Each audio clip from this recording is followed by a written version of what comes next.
बात करने वाले हैं वो है basis, study of basis. So basis के बारे में जानने से पहले हम ये जान लेते हैं कि वो क्या होते हैं। डेफिनेशन नहीं, वो क्या होते हैं। मतलब bases are substances like toothpaste, soaps that are alkaline in nature. अब अल्कलाइन क्या होता है? तो भैया अल्कलाइन चीज़ मतलब अल्कलाइन नेचर के बारे में हम लोग आगे बात करेंगे, अभी पहले समझ लो। So bases are characterised by bitter taste, soapy feeling when treated with water or an aqueous solution। so ये सब हो गया आपका बेसिस, ठीक है। अब आते हैं डेफिनेशन पे। तो डेफिनेशन, अगर बेसिस के डेफिनेशन को देखा जाए तो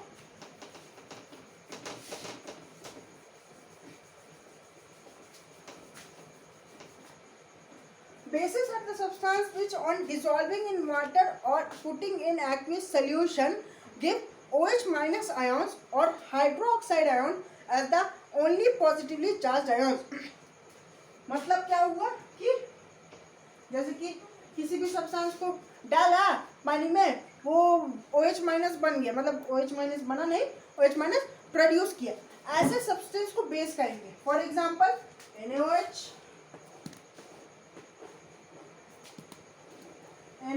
अगर इसको दिखाई दे रहा है कैमरामैन, दिखाई दे रहा है NaOH। तो जब ये डिसोसिएट होगा तो ये क्या देगा? Na plus plus OH minus, ये होगा, ये होता है base.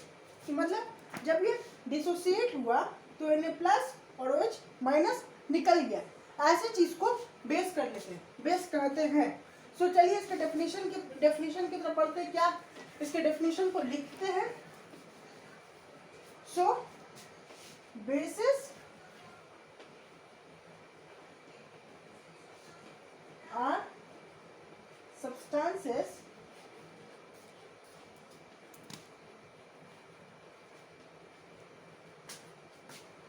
which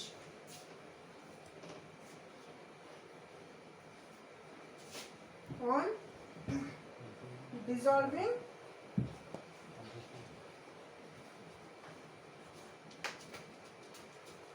in water water नहीं, aqueous solution gives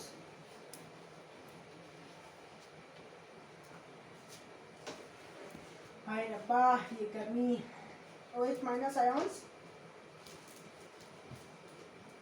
as the only negatively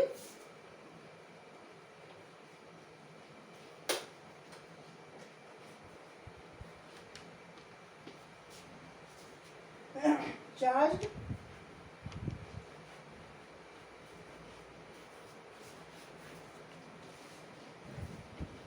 ions। Note कर लिया। चलिए अब इसके कुछ एग्जांपल्स देखते हैं। तो इसके एग्जांपल्स में क्या आएगा? एसिड में हमने एक कंपाउंड देखा था, क्या था वो? मतलब एक कॉमनली यूज, मतलब हमने उसके बहुत सारे एग्जांपल्स में उसका इस्तेमाल किया था। वो क्या था, आपको याद है?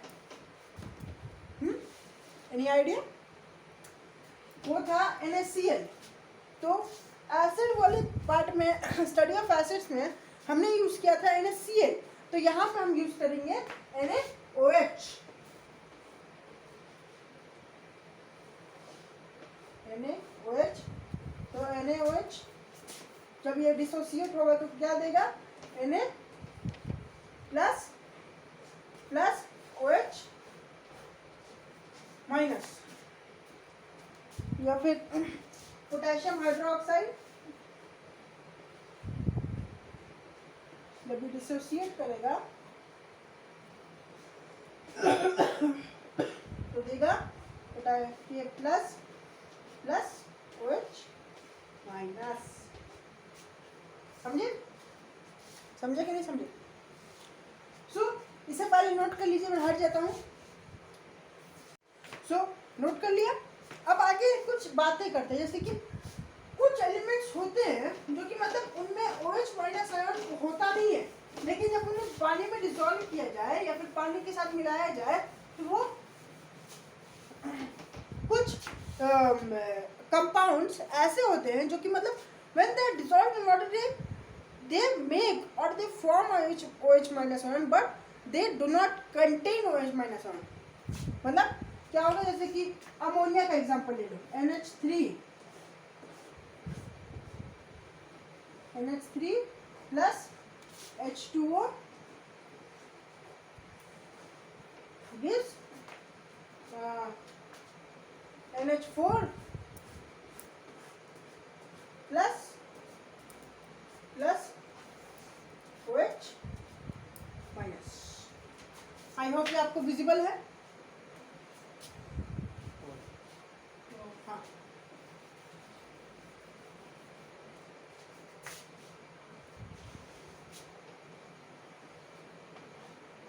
अब शायद विजिबल होगा।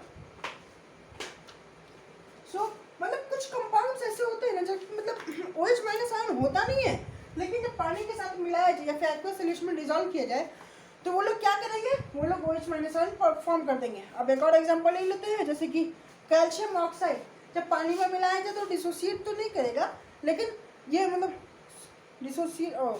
सॉरी जब पानी में मिलाया जाए तो वो डिसोसिएट कर जाएगा OH माइनस आयन फॉर्म करने के लिए। यहाँ पे ये इसके साथ मिक्स होके OH माइनस आयन फॉर्म किया, और यहाँ पे ये calcium oxide plus H2O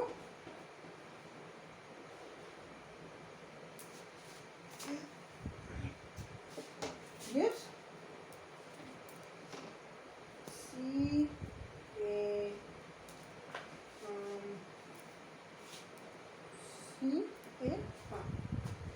Ca2 plus OH minus. समझे? हाँ, मैं एक बात और बताना भूल गया कि कैसे पता चलेगा कि कौन सा, हम जब इस चैप्टर में डिस्कस कर रहे थे तो हमें लगा कि मतलब कभी कभी एक सवाल उठता है कि कैसे पता चलेगा कि कौन सा आयन पास प्लस हो जाएगा और कौन सा आयन माइनस हो जाएगा। मतलब ज़रूरी थोड़ी है कि हमेशा OH माइनस आयन ही फॉर्म करे, कभी कभी कुछ दूसरे आयन भी फॉर्म करते हैं। जैसे कि NaCl में हमने देखा था, सोडियम क्लोराइड में हमने देखा था कि Na प्लस था और Cl माइनस था। तो कैसे पता चलेगा कि मतलब किस पे हम पॉजिटिव चार्ज चढ़ाएंगे और किस पे नेगेटिव चार्ज चढ़ाएंगे। तो इसका पता करने के लिए सबसे बढ़िया तरीका है जो मैंने पाया है, जो मैंने देखा है, वो है कि ये पता कर लो कि कौन सा एटम आयन देने की इलेक्ट्रॉन डोनेट करने की स्थिति में है, शेयर करने की स्थिति में है, और कौन सा आयन इलेक्ट्रॉन गेन करने की या फिर इलेक्ट्रॉन एक्सेप्ट करने की स्थिति में है। जैसे कि हमने देखा था कि NaCl था, तो अगर सोडियम का देखा जाए तो सोडियम का होता है 2 8 1, और वही क्लोरीन का देखा जाए तो क्लोरीन का इलेक्ट्रॉनिक कॉन्फ़िगरेशन होता है 2 8 7। तो अब यहाँ पे अगर गौर से देखा जाए तो यहाँ पे सोडियम जो है वो इलेक्ट्रॉन डोनेट करके आर्गन बन सकता है, और सोडियम जो है इलेक्ट्रॉन डोनेट करके नियॉन बन सकता है, और क्लोरीन इलेक्ट्रॉन गेन करके आर्गन बन सकता है। यहाँ पे हम जानते हैं ऐसा हो सकता है। सो Na प्लस Cl माइनस हो जाएगा, क्योंकि इसने डोनेट कर दिया तो ये इसके ऊपर प्लस चार्ज चढ़ जाएगा और इसके ऊपर माइनस चार्ज चढ़ जाएगा। ऐसे हम पता कर सकते हैं कि किस पे पॉजिटिव चार्ज चढ़ेगा, किस पे नेगेटिव चार्ज चढ़ेगा। ठीक है, तो हमने अब तक कितनी बात कर ली है, अब आगे बढ़ते हैं। तो अभी हमने क्या सीखा कि मतलब कुछ एटम, कुछ कंपाउंड्स ऐसे होते हैं जो कि मतलब उनमें OH माइनस होता नहीं है, लेकिन किसी के साथ मिलाने पे OH माइनस फॉर्म कर देंगे। ठीक है, so let's move on further. कि मतलब एक और बात है कि basis increase OH minus concentration, मतलब पानी में मिलाया जाए तो उनका OH माइनस कॉन्सेंट्रेशन बढ़ जाएगा। हमने देखा कि जब हम ब्रश करते हैं या फिर सोप जब मलते हैं तो जब जैसे पानी मिलाया जाए तो और झाग निकलने लगता है, या फिर अगर पेस्ट करते हैं और जैसे पानी में मिलाते हैं और झाग निकलने लगते हैं। कि तो क्यों है ऐसा? इसलिए because base concentration base increases OH minus concentration when treated with water. इसलिए कहा, इसलिए जब पानी के साथ उसको जब पानी साबुन में पानी मिलाया जाए तो झाग बनने लगता है ज़्यादा। ठीक है। सो अब बात करते हैं बेस के एक और भाई के बारे में, या फिर यूँ कहा जाए। अब बात करते हैं बेस के एक अलग चेहरे के बारे में। तो दूसरा चेहरा क्या होता है कि मतलब बेस का एक और चेहरा है जिसको एल्कली कहते हैं। अब एल्कली क्या होते हैं? जो एल्कली वो बेस होते हैं जो रेडिली, जो alkali are bases which readily dissolve in water, मतलब पानी में मिलाया और तुरंत डिसॉल्व करके। जैसे कि मतलब कि फॉर एग्जांपल अगर हमने ले लिया सोडियम हाइड्रोक्साइड NaOH, मैंने कहा था यहाँ पे ये वाला एग्जांपल बहुत ज़्यादा आने वाला है। NaOH जब हम इसे लेंगे तो ये पानी में मिलाते हैं तुरंत डिसॉल्व कर देगा। और कुछ मतलब और कुछ बेस मतलब एल्कली बेसिस के दो चेहरे, एक जो पानी में डिसॉल्व करते हैं। सो NaOH मतलब एक एल्कली है जो कि मतलब तुरंत पानी में मिलाया डिसॉल्व हो गया। अब इसी को एल्कली कहते हैं, और जो इस नेचर के होते हैं उनको अल्कलाइन नेचर कहते हैं। अब कुछ बेस होते हैं कि मतलब पानी में डाला और डिसॉल्व नहीं हुए तो उनको वो नॉर्मल बेस होते हैं, और कुछ होते हैं कि पानी में डाला डिसॉल्व हो गए, वो अल्कली कहलाते हैं। सो ऑल एक स्टेटमेंट यहाँ पे आता है कि all bases are alkalis,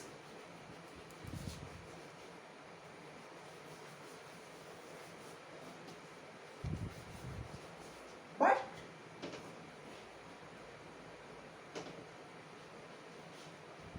all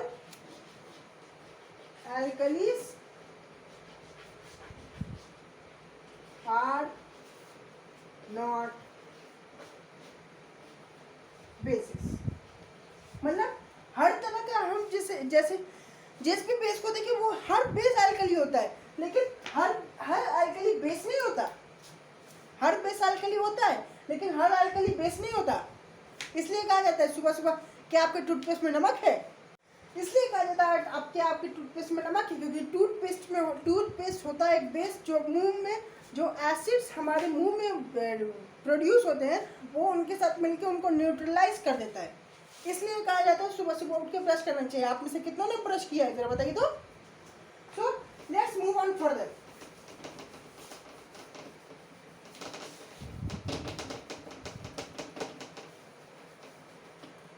अब आते हैं कुछ इसके क्लासिफिकेशन पे। तो एसिड में हमने क्या देखा था कि चार तरह की क्लासिफिकेशन है, on their source, on their basicity, on their strength, on their molecular composition. Base में हम देखते हैं कि बेस में एक रिलीफ है कि दो ही तरह की कंपोजिशन है। चार को अंडर रूट कर दीजिए, दो ही तरह की कंपोजिशन है, क्लासिफिकेशन सॉरी। सो दो तरह के क्लासिफिकेशन है। पहला है स्ट्रेंथ, पहला है स्ट्रेंथ,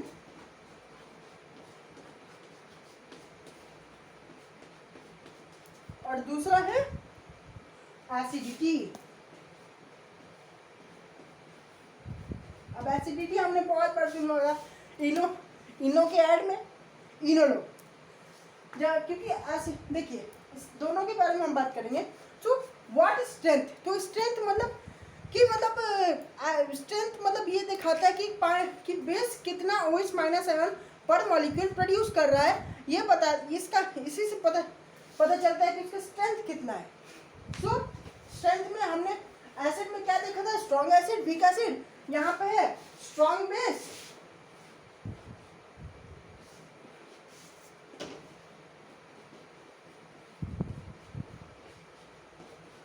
स्ट्रॉन्ग बेस और वीक बेस।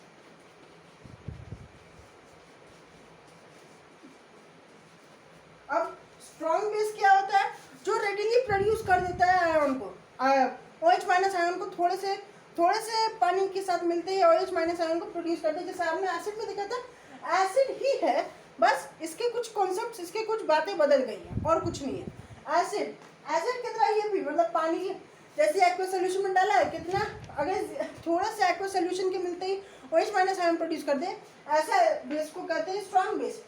और अगर एक्वस सोल्यूशन में पूरा डिप कर दिया जाए, उसके बाद भी अगर वो ना निकाले OH माइनस आयन, तो उसको कहते हैं वीक बेस। समझे? फॉर एग्जांपल अगर स्ट्रॉन्ग बेस का एग्जांपल लिया जाए तो यहाँ पे क्या दिया है, NaOH।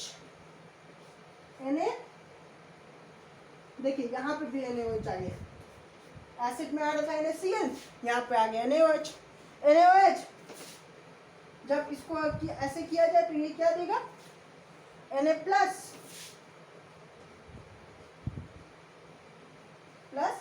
OH minus. और वीक बेस को देखा जाए तो वीक बेस के एग्जांपल में क्या है, वीक के बेस के एग्जांपल में NH4OH, अमोनियम हाइड्रोक्साइड। तो NH4 यहाँ पर नीचे, यहाँ पे NH4 अमोनियम हाइड्रोक्साइड, ये डिसॉल्व करेगा तो क्या देगा, NH4 प्लस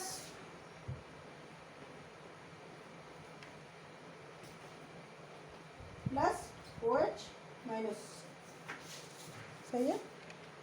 हाँ, यहाँ पर अगर हम देखते तो यहाँ पे दो तीन ठो निकल सकते थे, लेकिन यहाँ पे बस एक ही ठो निकला।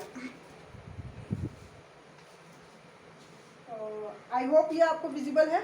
तो स्ट्रेंथ हमने देख लिया, अब आता है एसिडिटी। तो एसिडिटी क्या होती है, हमने बहुत जगह पे एसिडिटी सुना होगा इनो के ऐड में, ज्यादातर तो हमने इनो के ऐड में ही सुना है एसिडिटी। तो एसिडिटी क्या होता है,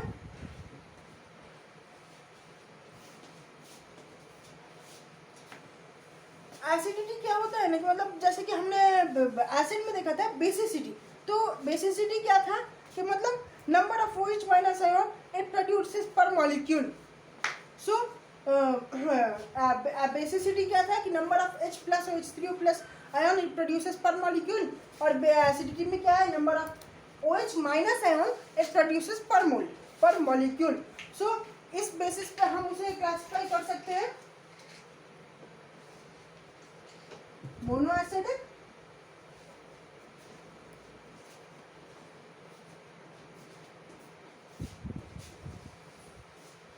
मोनो एसिडिक बेस और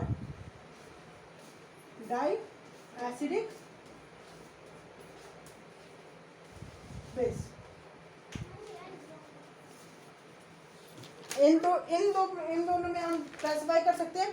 तो मोनो एसिडिक बेस क्या है कि मतलब पानी में डाला, एक्वस सोल्यूशन में मिलाया और एक ही OH माइनस आयन पर मॉलिक्यूल इसने प्रोड्यूस किया। और डाई एसिडिक में क्या है कि पानी में मिलाया और इसने दो OH माइनस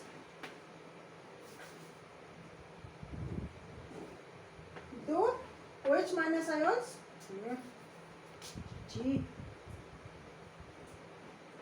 दो OH माइनस आयंस इसने प्रोड्यूस किए। तो हम सुनते हैं ना कि हाँ, हम सुनते हैं ना एसिडिटी इनो के ऐड में एसिडिटी। तो वही होता है कि मतलब पेट में जब बहुत ज़्यादा एसिड प्रोड्यूस हो जाता है तो उसे न्यूट्रलाइज करने के लिए हम कुछ सोडा वगैरह जैसे कि नींबू लेते हैं, नींबू पानी में ये इनो वगैरह लेते हैं जो कि बेस होते हैं, और वो बेस मिलके इसमें मिलके इसके साथ रिएक्ट करके उसे न्यूट्रलाइज कर देते हैं। सो ये है मोनो एसिडिक बेस और ये है di acidic base. I hope आपको समझ में आया। अगली क्लास में हम आगे की चीज़ों को डिस्कस करेंगे। तब तक के लिए ओके बाय।